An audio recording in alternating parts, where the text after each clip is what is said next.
Hey there, Squirrel Army, how's it going? For today, I want to discuss which dual lands are worth it. You can join the Squirrel Army by subscribing. Alrighty, so a little while back, I was talking about um, dual lands and whether they're worth it, and saying, well, it a lot of them aren't worth it. Obviously, there are a bunch of dual lands that are obviously really good, as I sort of said, but you know, how worth it are they?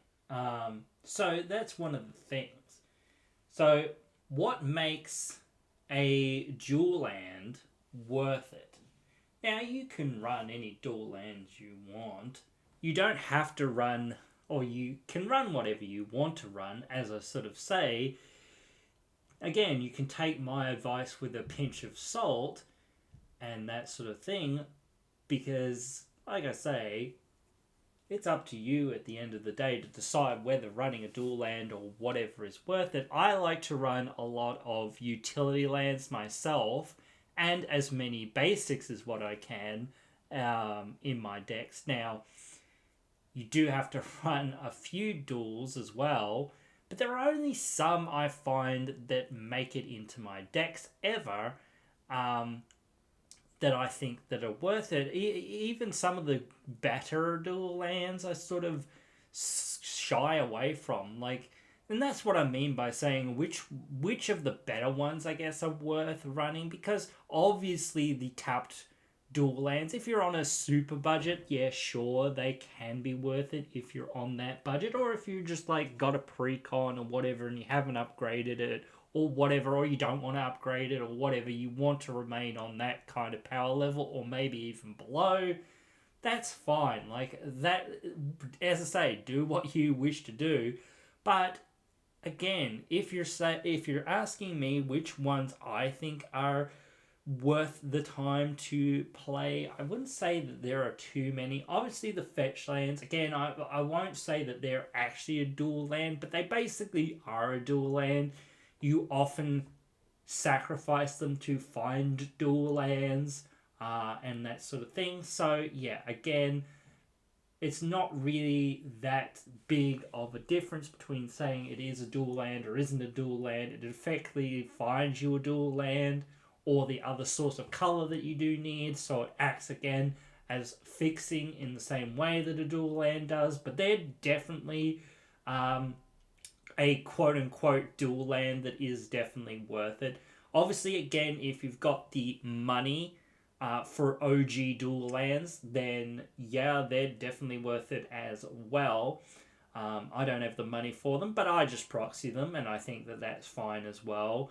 Um, and I think it's fine for people to proxy them in the format as well, because not a lot of people have them and they just refuse to reprint them in a legal fashion, which, again, I'm not going to go through that too much, but that is just one of those things that um, I think, the shocks, they're definitely worth running. And the Horizon lands, they're worth running. And then the rest I don't think are very much of. Like the Tango lands, I think those are the only other ones that I ever consider really running that are dual lands. I don't really consider running the rest. So I don't think Pain lands are very good, even though like Horizon lands are effectively Pain lands in a sense. But the thing about Horizon lands versus Pain lands is you can sacrifice the Horizon lands, and yes, I know they haven't completed the full cycle of them. Same with the Tango lands, um, but still, they're certainly worth it, because you can get that next free card effectively to you know get you into the more late game, and if you draw them later, they can be fine. Um, all of, as I said, all of the plain just tapped dual lands or whatever that don't do anything else, they're definitely not worth the time at all. No one should run them pretty much unless you're really budget or really beginner. Even the tapped lands that have types, I don't think they're very worth running. Um, you know, I don't think the ones that gain you life are worth running. I don't think the ones that scry are worth running. I don't think the OG filter lands are worth running. I don't think bounce lands are worth running. I don't think the guild gates. I don't think the battle lands. In other words, the commander lands are worth running. And that was one, I guess, that people would say, check your head or whatever. But I don't think check lands are worth running either, for the most part.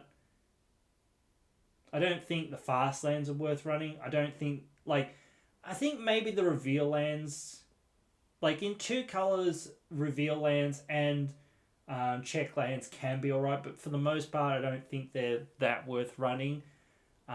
Even so, slow lands aren't, a lot of them aren't too bad, but it's just, I don't think they're worth running. I don't think pathways are worth running.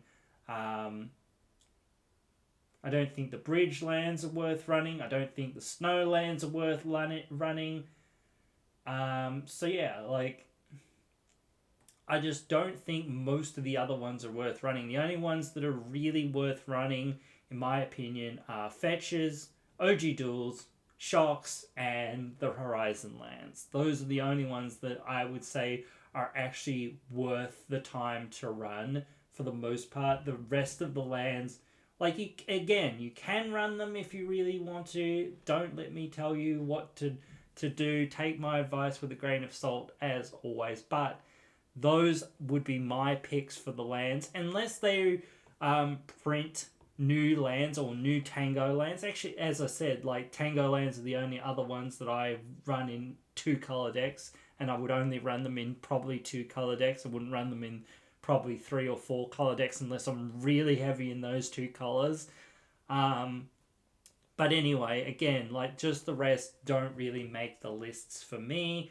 You guys can let me know which ones you like if you really want to as well, writing your thoughts down there in the comments below. But I know some people, as I say, sort of, say, check your head if you think that they're not worth running the commander lands, essentially, and some of the other ones. But I don't think they're that worth running. I think you can just get along fine without needing them, because you've got so many other lands that you can utilize. Actually, a lot of lands that I do utilize, as I sort of said, are utility lands. I have a lot of the lands that go searching for other lands, like Warped Landscape and things like that, because a lot of those lands are lands that tap for mana, and that's usually alright. Yes, there's a few colorless sources in your deck, but as most of my decks are 2 colors that I run those in, so it's not that big of a deal. Most of the time, I don't need to worry about them. And when I do need to worry about getting my other color or whatever, I just sacrifice them so that I can go and find the other color that I do need and then move on with my life, because it's not that big of a deal, because most of the time they just tap for colors, and that's just fine. If somebody tries to wasteland them or whatever else, destroy them for unbeknownst reasons because they don't know how to play the game, or they just think they are some kind of threat when somebody's actually playing actual threats as far as lands or whatever. Fixing lands aren't a threat at all. It's just stupid to try and blow them up, because people are just going to sack them and go get their land. So you're just going to waste your land for nothing. Yes, you might make them use their sackable land, or make them tap out to a degree or whatever, but honestly, that's not a big deal for the most part, or whatever. Or you might make them tap a land or whatever, but still, not big enough of a deal. But anyway, that is what I do, because I mostly play 2 colors. Yes, if I was playing 3 colors, I would play more multi-lands. Or if I, again, was playing a deck that is more red-green or red-white or whatever it is, I would weight my deck to being more heavy on red-white, red-green, whatever it is. And I do have a deck like that, as I say. I don't have any 3-color decks. I really don't build that many 3+ color decks anyway, but that's the way that it goes. I know a lot of people do, and I even think that in those 3+ color decks, you don't want to run too many duels anyway, to an extent, unless you are primarily 2 of those colors. But yeah, it's just one of those things. You want to have as many fixing lands as what you can, or as many rainbow lands as you can. I don't think the tapped Tri-lands, any of them are worth running. That's just me. I know some people disagree with that as well. But again, I just don't see the point in running them. The other cycling lands, I don't think they're worth running as well. The dual ones, don't think they're worth running. So yeah, but that's my opinion on which dual lands are actually worth running. And you guys can let me know how wrong you think I am or whatever in the comments down below. Hope you've enjoyed one way or the other, and hope you'll join me again in the next one.